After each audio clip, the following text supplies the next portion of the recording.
Odi. Karibu Patoro. Mereza amata gaturubasha. Amata? Injyoshu ikivuguto. Injyoshu.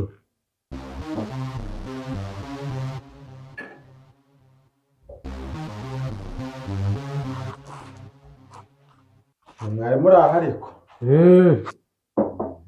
Shame injyoshu yaturubasha.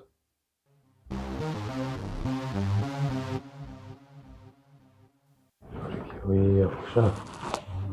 Urafatisha iki boss? Ndaniraho ngaho indazi. Indazi ngahe? Mereza indazi.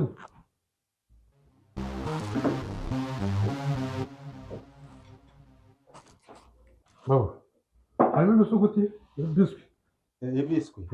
Mereza biswi. Biswi birimo? Zizane zose.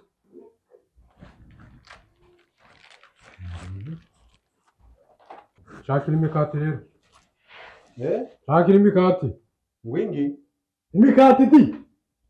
Ako Patoro tujye turavugisha ukuri.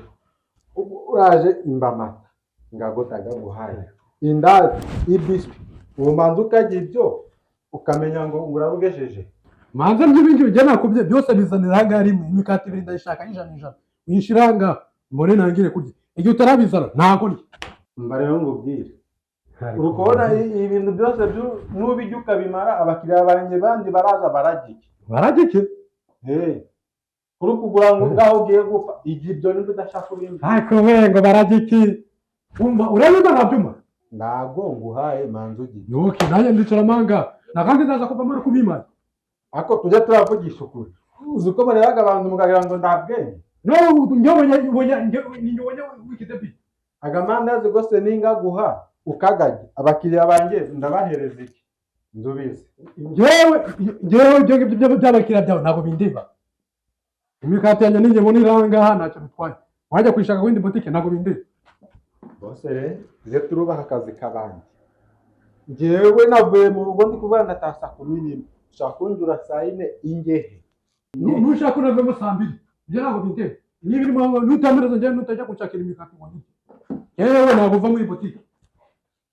Ibyo mwigize rero ngo tuzaturaza ngo mutugere tuzaturigenera aya nibe kukwere ni ngero kubyica kabwe rero niba amahereza bihorera aricyo bitwaye nanjye ndaguma hano gutya urarambirwa mbere mbamata mbindazi mbibiswi arabuze ko muganga abantu ndabwenge bazi icyo ngubwiye cyo niki cy'abakiriya banjye nzara ari ubijya urumwe buragira ngo dumukiriye ahubwo kanjye amafaranga gawe kandi ibi bintu uko mbiguhaye uravuma ubinyishuye nanjye mbwira ubyemera nutamereza hanga nanjye ntabwo ndi buvemo hano nutamereza imikati yanjye ntabwo ndi buvemo hano ntushaka guhagarara ngo byose birambere.